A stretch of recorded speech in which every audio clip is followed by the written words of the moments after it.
Descansar en el Señor es algo impresionante. Solo pensar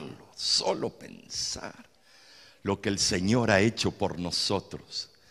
La razón del existir es porque Cristo murió por ti y por mí. O sea que nosotros tenemos vida porque alguien murió. Qué paradoja, ¿no es cierto? Me llaman de noche una hermana de la iglesia. Me dice, mi esposo acaba de irse al descanso. Y usted sabe que él es de la Fuerza Naval y al mismo tiempo él es masón. Y como ya el servicio masón lo hicieron, y es muy interesante cómo lo hacen con las falditas esas que se ponen en el servicio, los hombres. Y además las cosas que dicen y todas es como un ritual. Y ahora le tocaba al pastor adventista, su servidor, y yo creía que iba a ser en una iglesia o en una funeraria, pero se le ocurrió la brillante idea de hacerlo en el medio del Pacífico. Rentaron una lancha, Bayliner, un capitán, un marinero, y lo cremaron al hombre y me pidieron que yo haga el servicio. Ya no se veía la costa de San Diego. O sea que por lo menos habrá sido 25 millas, 30 millas, 50 kilómetros dentro en el mar, Océano Pacífico. Cuando llego al puerto, donde estaba la embarcación, veo que viene la hermana, pero viene acompañada con su madre. O sea, la suegra del difunto, que odiaba a su yerno. Le tenía una rabia. Y el yerno no la quiso nunca. Los dos se llevaban como perro y gato.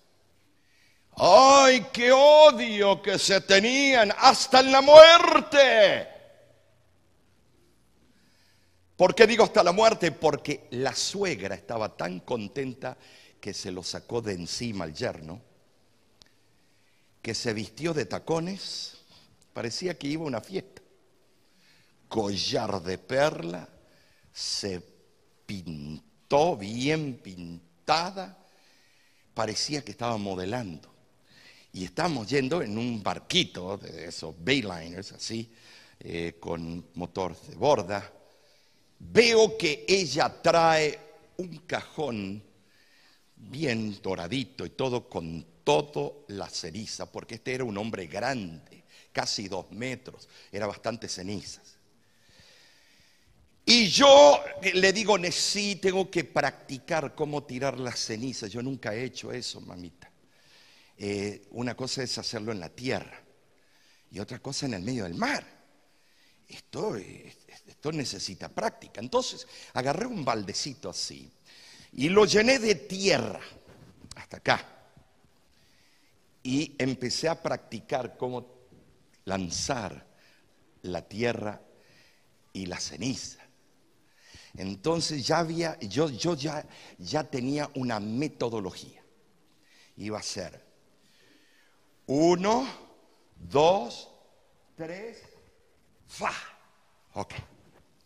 Y fuimos. Y se puso un pañuelo la suegra para luego sacárselo y despampanantemente despedirse de su yerno.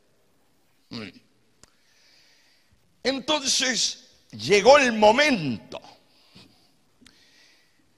y viene ella y me pasa el cajón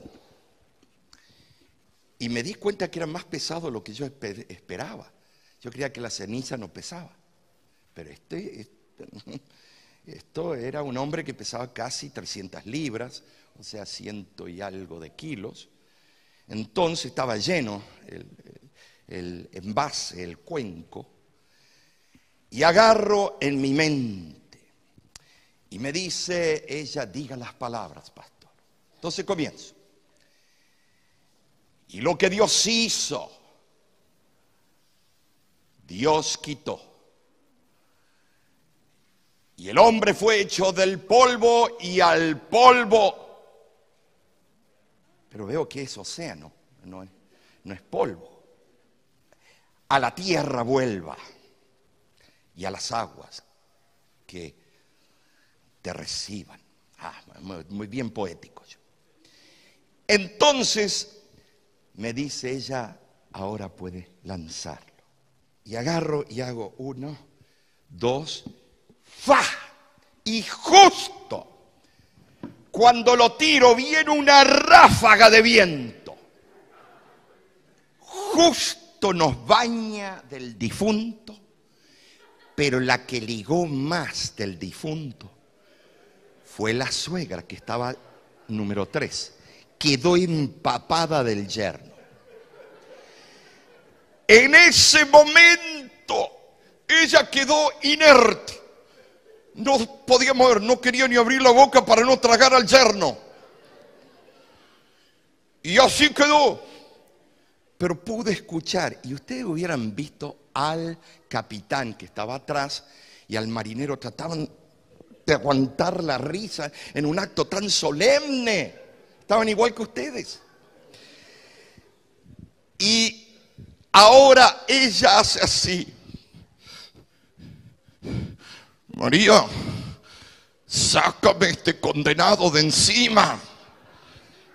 Entonces ella, rápido la hija, ay mamá, no seas así. Agarra un trapo. Y aquí viene lo más increíble. Lo moja con el agua de mar.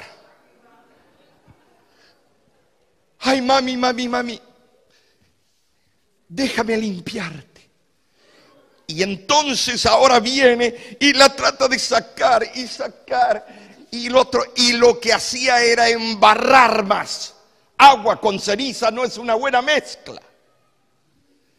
Y cuando lo hizo así, ella parecía que se iba a la guerra. Todo marcada con el yerno. Y jamás me voy a olvidar lo que ella dijo. Miró hacia el cielo y dijo, te vengaste de mí, condenado. Amados, no creáis a todo espíritu, sino probad los espíritus si son de Dios.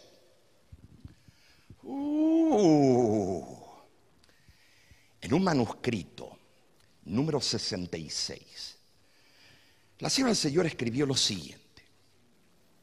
Satanás tiene una religión, tiene una sinagoga. En sí, sinagoge en el griego es iglesia. No está hablando de los judíos aquí.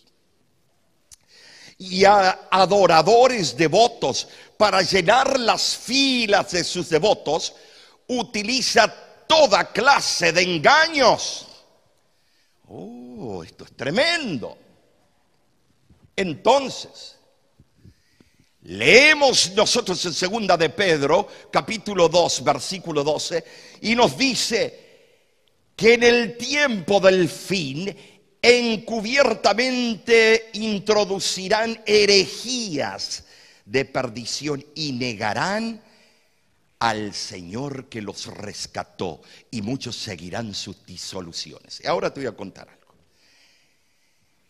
El libro de Apocalipsis nos dice claramente de que va a haber 3 poderes magistrales en el tiempo del fin que se van a unir a manera de espíritus de ranas, poderes maléficos. Uno es el protestantismo apóstata, el otro es el romanismo apóstata y el tercero es el espiritismo. Se van a unir. Y van a formar una coalición. En tiempos modernos, podemos decirlo así, en 1848 en Hydesville, New York, aparecen estas 2 protagonistas, Margareta y Katie Fox. Ellas compraron una casa Y esa casa que compraron estaba encantada. Las ventanas se subían, se bajaban por sí solas. Las mesas se suspendían, los platos se movían, los utensilios flotaban, y buscaron a un psíquico o una psíquica, perdón. Y les dijo de que ellas tenían el poder de mediar entre el mundo de los muertos y el mundo de los vivos. Hay 3 tipos de medio: parlante, vidente y escribiente, que escriben con la letra del difunto; parlante, que hablan con la voz exacta del difunto; y el vidente, que trae al difunto en forma plasmática enfrente de usted. Okay. Esa es la idea. Ahora ellas llaman a esta psíquica y la psíquica le dice: es que aquí abajo el espíritu de Charles Rosner, un vendedor que fue asesinado y sepultado debajo de esta casa, está saliendo y quiere utilizarlas a ustedes para comunicarse con nosotros. Entonces empezaron las sesiones espiritistas. Luego aparece Daniel Douglas Home, el hombre que podía volar, sufría de tuberculosis y de una muy temprana edad se emocionó con las hermanitas Fox y empezó a entrar en estados de trance. Fue el primer hombre en Norteamérica registrado que se levitaba. Estaban los científicos y no era un engaño. Él flotó en el aire desafiando las leyes de la gravedad. A la edad de 15 años empezó a tener trances, siendo el primer medium haciéndolo de día, no de noche. Abraham Lincoln, el honesto Abraham, era altísimo, casi 2 metros, y se casó con una tremenda mujer así de grande. ¿Por qué? Porque se amaban. Y así tenía un carácter de dinamita. Y ella le dijo: mira, estamos perdiendo la guerra civil. Y viene la gran batalla de Gettysburg. Yo te voy a presentar mi psíquica, mi medium. Vamos, Abraham, para que nos diga qué debes hacer para ganar la guerra. ¿Sabía ustedes? Estimados, la esposa del presidente Reagan consultaba a un psíquico. La esposa de Hillary Clinton, ella tenía varias psíquicas que ella iba y frecuentaba. Generalmente en la política está muy atada al espiritismo, a menos que sea una persona muy religiosa, y este era. Y no quería ir porque él había leído la Biblia. Pero ella le insistió y como buen hombre, él tuvo la última palabra. Sí, mi amor, y fue con la psíquica. Y la psíquica le dijo: vete con las tropas y di las siguientes palabras y tú ganarás la batalla y la guerra. Y dicho y hecho, al otro día vino la batalla y en los próximos días ganaron la guerra civil. Ahora, ¿quiénes son estos espíritus? Veamos. Bueno, Apocalipsis 16:14 dice: pues son espíritus de demonios que hacen señales y van a los reyes de la tierra en todo el mundo. Cuando llegamos a Inglaterra, fuimos a visitar Stonehenge. Y llegamos allí y pudimos presenciar un culto, un servicio druida. ¿Cómo eso existe? ¿O es solo en el Halloween? No, es una religión. Las fuerzas romanas, cuando descubrieron a los sacerdotes druidas haciendo un sacrificio humano a Samhain, o sea que esto tiene miles de años. Cuando fuimos allá, vimos un altar de sacrificio. No es solo Stonehenge, por todas partes están estas piedras con altar de sacrificios humanos. Ahora Hollywood. Oh, Robin Hood, El héroe usa una bola de cristal para llamar al príncipe de las tinieblas y hace conjuros con los dedos de las manos. Estimados, esas señales son reconocidas como las mismas utilizadas por los satanistas para invocar demonios. Pero no, ahí no es todo. Vean la película Hércules. El diablo sale del medio del abismo y dice que su nombre es Hades, el señor de la muerte. Estimados, Hollywood y Disney, una fascinación con el ocultismo como no hay otro. Pero la Biblia venía diciendo que en el tiempo del fin esto iba a ir en incremento. Walt Disney, era español. Y a la edad de 2 años su padre y su madre mueren en un accidente de carro. 2 americanos lo adoptan, la pareja Disney, y ahí adoptó su apellido. Él siempre estaba buscando sus espíritus que lo guiaran. Se unió con la iglesia satánica de Henry Lavelle en San Francisco, que está hasta el día de hoy esa iglesia, y tiene alrededor de 1 millón de adeptos. Por 10 años fue miembro, y fue tanta la crítica y tantas las preguntas que se hacían la gente que él abandonó la iglesia y se hizo masón. Estimados, y no hay películas más populares en el mundo que las que hace Disney, porque compró la franquicia de Guerras de las Galaxias, compró Marvel, compró todos los héroes, todo habido por haber. Búsqueme una película de Disney que use la palabra Dios o Cristo y yo les doy un premio. Ninguna película menciona a Dios. Entonces, Satanás tiene que una iglesia, dice. En la Cenicienta, el gato de la película se llama Lucifer. El significado de Pocahontas es espíritu invocado del abismo. Ella empieza a dialogar con el espíritu de alguien que había muerto en un árbol de roble, que había muerto por 400 años. Estimados, Juan 8:44 nos dice qué está detrás de todo esto. No hay verdad en él, el diablo. Cuando habla mentira, de suyo habla, porque es mentiroso y padre de qué. Entonces, si es el padre de la mentira, tenemos que descubrir esta noche cuál fue la primer mentira y cuál será la última mentira en la historia de este mundo, antes o cuando está descendiendo la Santa Jerusalén. Bueno, la primer mentira. Dios le dijo: si comen del árbol del conocimiento del bien y del mal, ¿qué? Moriréis.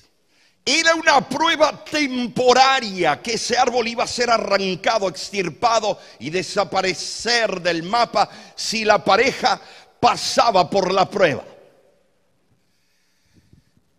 Y la primer mentira: no moriréis. Y miren cómo estamos todos nosotros, bien embromados, por no usar otras palabras callejeras. Nacemos para morir, dijo un famoso escritor. Desde el primer suspiro ya se cuentan los años que vamos hacia la muerte. Veamos ahora el aspecto bioquímico en la creación del hombre y la mujer. Y si entendemos el aspecto bioquímico, entenderemos la muerte. En un compuesto usted necesita por lo menos 2 elementos. La sal, por ejemplo. 2 elementos se unen y forman la sal. Usted los separa y son medio tóxicos. Entonces Jehová Dios formó al hombre de la arcilla de la tierra, algo moldeable. Primer elemento, polvo, a donde están todos los elementos de la tabla periódica. Ok. Y sopló en su nariz hálito de vida. Recuérdense este concepto, corriente creadora. Porque el hálito o espíritu no es la parte pensante, es la corriente divina, corriente creadora. Y fue el hombre un ser pensante. Se unió el polvo, se unió la corriente creadora de Dios y fue un alma, su geosige. Y vemos nosotros lo que habrá sido esa experiencia tan especial. ¿Cómo habrá sido verlo a Cristo moldeando el cuerpo, poniendo el sistema óseo, los nervios, el sistema endocrino, los pulmones, el corazón, el hígado, el páncreas, la vesícula, un tubo más largo que 9 metros que se llama, ¿qué cosa? El colon y el intestino. Y vio que lo que había hecho era perfecto, pero le faltaba vida. Y le lanzó corriente creadora, que en el hebreo es ruaj. ¿Recuerdas esa palabra? Ruaj. Y fue un hispano viviente. Y ahora en la muerte, ¿qué ocurre? Y el polvo vuelva a la tierra. ¿Quién tiene duda de eso? ¡Pah! Enseguida nos descomponemos y vamos a la tierra. Nos creemos la divina pomada durante la de nuestra vida y los papás de King Kong, pero a los papás de King Kong le viene un cáncer, o le viene un SIDA, o le viene una ébola, o el otro, y aunque tengas todos esos músculos que parecen sapos, vas a caer igual que el flaquito espagueti. Estimados, la vida es vanidad. Por eso el maestro dijo, sin mí nada podréis hacer. El apóstol lo reconoció, todo lo puedo en Cristo que me fortalece. Y ahora la muerte y el polvo vuelva a la tierra, como era. Y el espíritu que usa o hálito de vida o espíritu, la palabra es ruaj en el hebreo. Los copistas decidieron hacer diferencia y fue un plan maquiavélico del enemigo. Pero en el hebreo es sencillo, ruaj, corriente que viene del transformador, del cielo, pasa la corriente, pero la corriente en sí no es vida. Necesita el elemento del cuerpo para formar vida. Pues sale su aliento, Salmo 146, 4, y vuelve ¿a dónde? A la tierra. En ese mismo día perecen sus pensamientos. En el año 1998 murió mi padre de cáncer en el cerebro, glioblastoma multiforme. Estimados, venía de una campaña de Oaxaca. Fue exitosa, increíble, y fue penoso para mí cuando él estaba predicando de vuelta en Arizona, tener que bajarlo del púlpito porque no hacía sentido su sermón. Ya el tumor, él no lo sabía, era tan grande adentro que ya le había tocado centros motores. Y la pena de un hijo, bajarlo a un gran evangelista, decirle, papi, siéntate. Y los diáconos me ayudaron, lo sentaron, lo llevaron al hospital TMC. Y cuando descubrieron, era un tumor del tamaño de una pelota de softball. Le abrieron el cráneo, lo volvieron a cerrar. Le dijeron, tiene 6 meses. A los 3 murió. Estimados, me viene una persona en el funeral y me dice, no se preocupe, su papito está en el cielo mirando, comiendo uvas y comiendo maná, tocando arpa y saltando de monte en monte. Yo no quería escuchar eso. En ese mismo día aparecen los pensamientos. Y yo le digo a la mujer, mire, mi papá está allá, ¿cierto? Sí. ¿Y usted cree en la resurrección? Claro que sí. Y le digo, pero si mi papá está allá, ¿para qué la resurrección? Déjelo allá. Y veamos cómo fue la creación. Polvo, elementos de la tierra.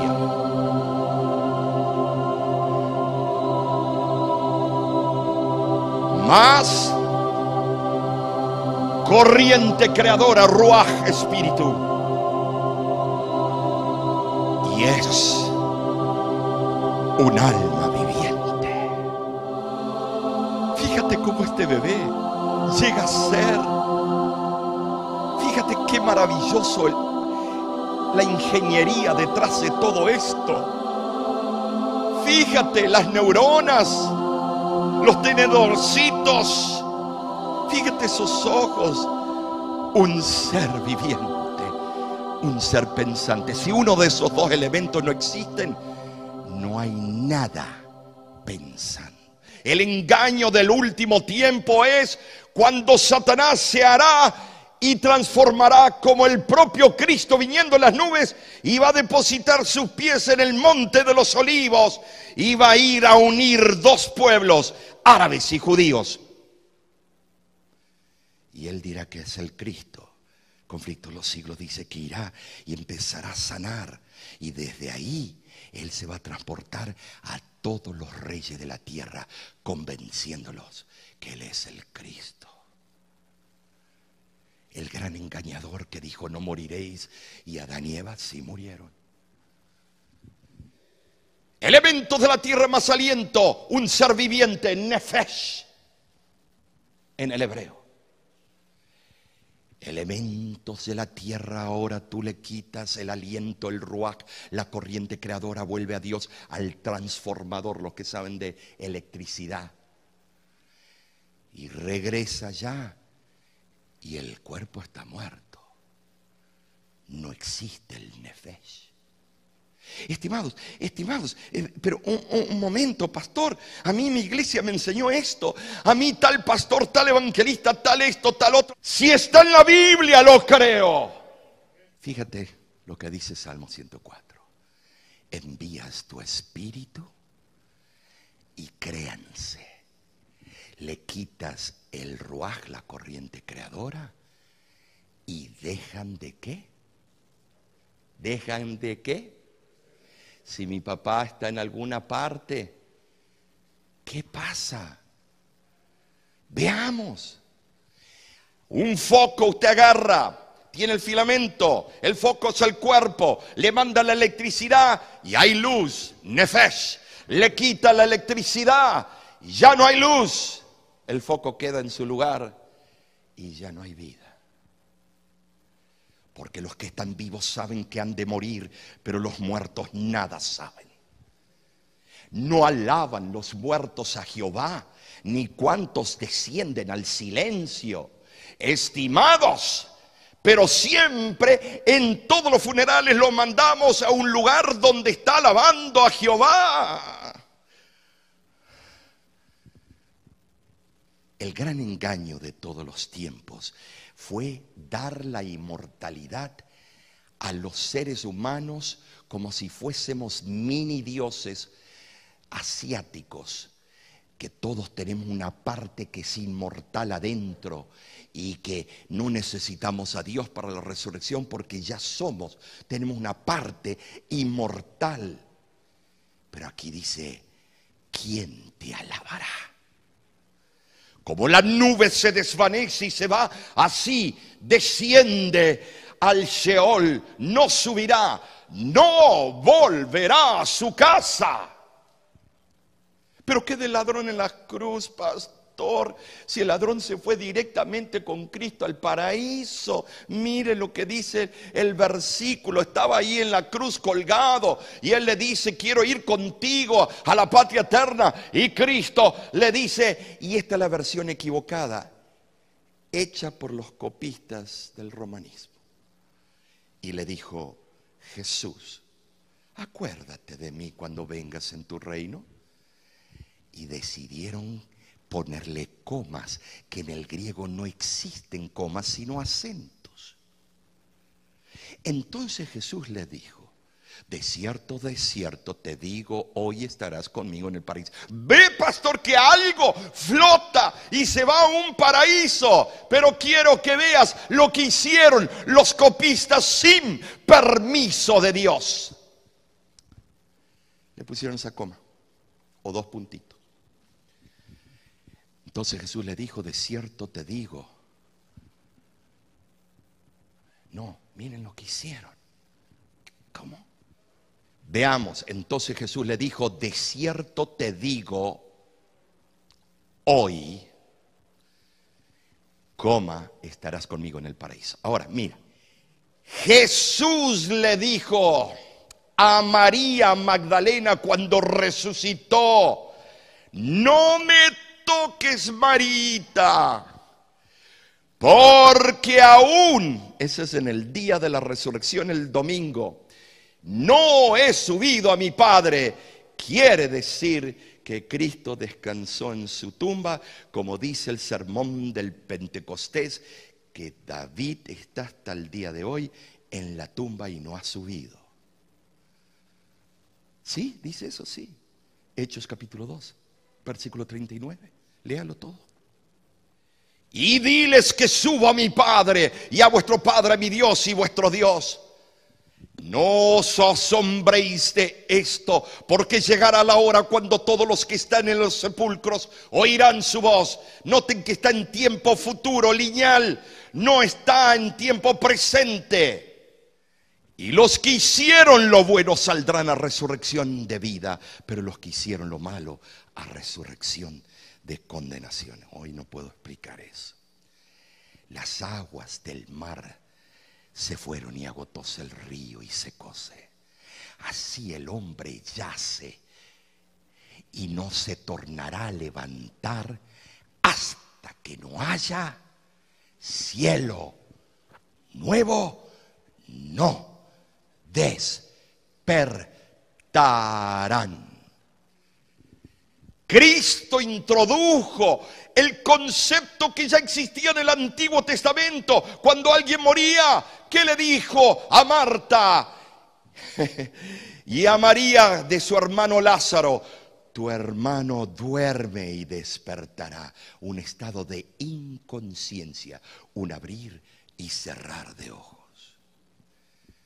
¿Podemos entonces comunicarnos con los muertos? Sí, podemos, pero no es con los muertos que estamos comunicándonos. Y miren la orden ahora que se da. No se ha hallado en ti quien haga pasar a su hijo o su hija por el fuego, ni quien practique, y estas son todas las artes del Señor de los Anillos, de Harry Potter y un montón de películas. Miren, ni quien practique adivinación, ni agorero, ni sortílego, ni hechicero, ni encantador, ni adivino, ni mago, ni quien consulte a los muertos. ¿Por qué Dios va a ser tan injusto? Si los muertos están en el cielo o van a alguna parte, ¿por qué nos prohíbe consultarlos si están vivos? Hay una parte de ellos que está vivo, porque el Señor que creó el proceso de la vida sabe también el proceso de la muerte. Y Él sabe que el que se comunica con los muertos o que festeja el Halloween, el día octubre 31, que es el día más sagrado de los satanistas. No les puse hoy la Biblia satánica, los puntos que dice sobre octubre 31 y 4 semanas antes lo que ellos practican.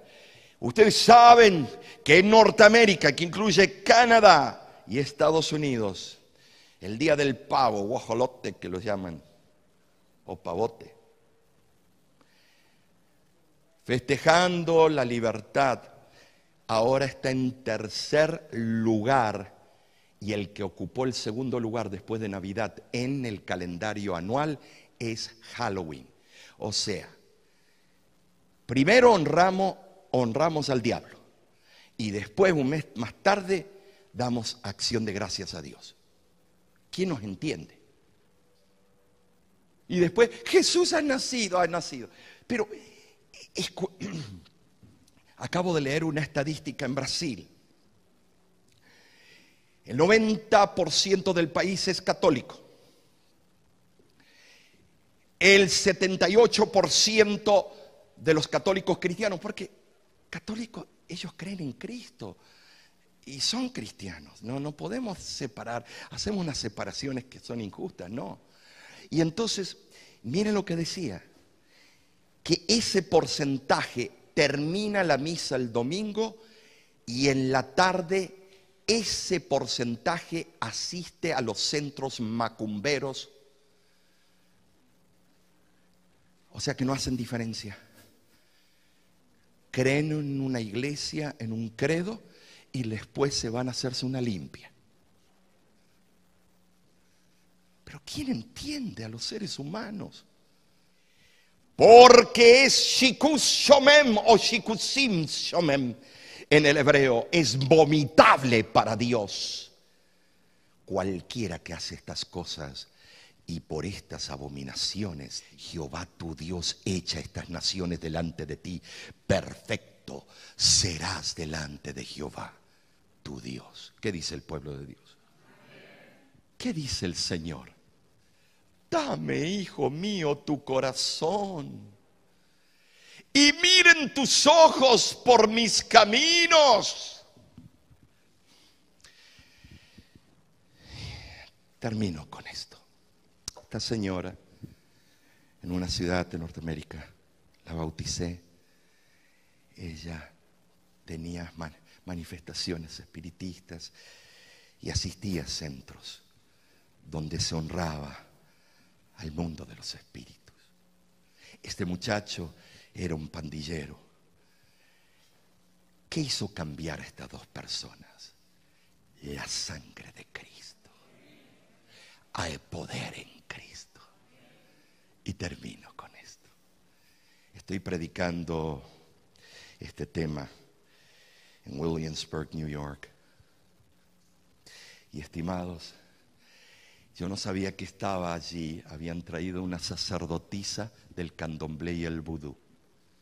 Y estaba presente, renombrada en todo Brooklyn, Nueva York. Venían personas ricas a hacer trabajos. Y yo hago la pregunta: ¿conoces tú a Cristo? Y apunto a la gente. Estaba lleno el lugar. Y se levanta esta mujer pesada, de 120 kilos, inmensa, grande. Y los ojos se van para atrás. Y dice: hace siglos que lo conozco. Con una voz varonil. Cuando eso pasó, se empezaron a levantar los hermanos y salieron como liebres por la puerta. Dejaron un tremendo hoyo en la iglesia vacío.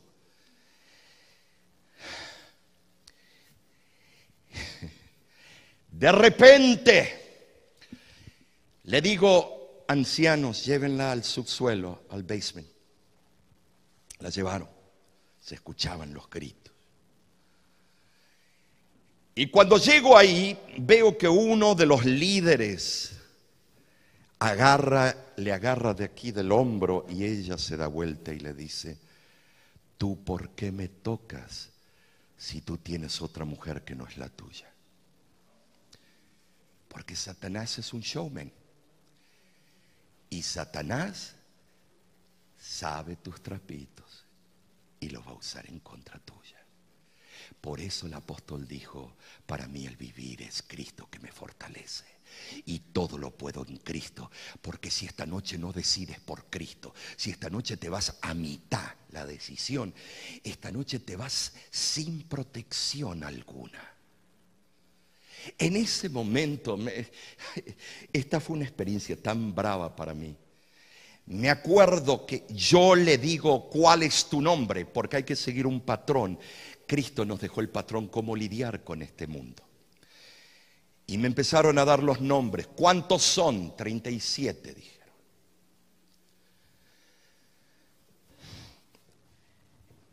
Le digo: tú me estás escuchando. Y no puedo dar el nombre porque esto sale por todas partes. Pero esta mujer dijo, yo le dije, tú estás ahí adentro. Dime, haz una señal que tú quieres ser liberada. Y ella dijo, quiero, ayúdeme. Un día llegamos a la casa, con el pastor Pozo llegamos, y abre la puerta el esposo que era sacerdote del ocultismo. Y dice, a ustedes le voy a mostrar mi poder. La esposa estaba suspendida en el aire, levitada, acostada, sin nada abajo, desafiando las leyes de la gravedad. No les voy a mentir, los pantalones parecían campanarios. Porque ahí vemos nuestras limitaciones. Y el único que puede es Cristo, no tú. Y no vayas buscando esos casos. Si vienen, te defiendes con Cristo, pero no estés buscando. De repente, la llevamos para ungirla a la iglesia. Y sale ella con un cuchillo que tenía en la cartera que no sabíamos y viene directo a cuchillar a un pastor anciano que me estaba ayudando. Y viene a clavarlo y de repente él hace así, Cristo, defiéndeme. Y parecía una pared invisible porque el cuchillo quedó así. Y no podía pasar esa pared. Porque hay poder en la sangre de Cristo. En ese momento, yo le hago el llamado, ¿quieres tú bautizarte? Dice, sí quiero. Y salió un demonio poderoso. No puede entregarse y bautizarse porque es una asesina. Y yo digo, ¿qué estás diciendo? Y ahora llegó el día del bautismo. 3,000 personas en el campamento Berkshire, Greater New York. Y estaba el pastor Orué, un hombre de Dios, ya está jubilado. Y estaba su servidor. Y la van subiendo al bautisterio. Y eran 4 diáconos y de repente ella hizo así, ¡pa! Y volaron como hojas del otoño. Sube el pastor Orué, bajito. Le pone la mano y le dice, en el nombre de Cristo, te ordeno que bajes a las aguas del bautismo. Y ahí él la empezó a encaminar. Pero cuando iba a tocar el agua, y esto es por qué le estoy contando esta noche. Cuando iba a tocar el agua, yo jamás me voy a olvidar de esto. Jamás. Sale el último que necesitaba salir. El jefe de los jefes, y dice lo siguiente: no me metan allí porque ese lugar santo es.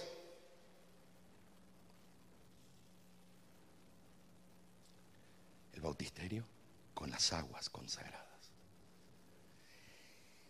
Y el pastor empezó a decirle, ven, no quiero entrar allí porque ahí está el Hijo de Dios.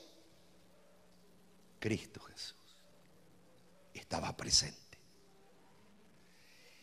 No quería él, dice, ese lugar santo es.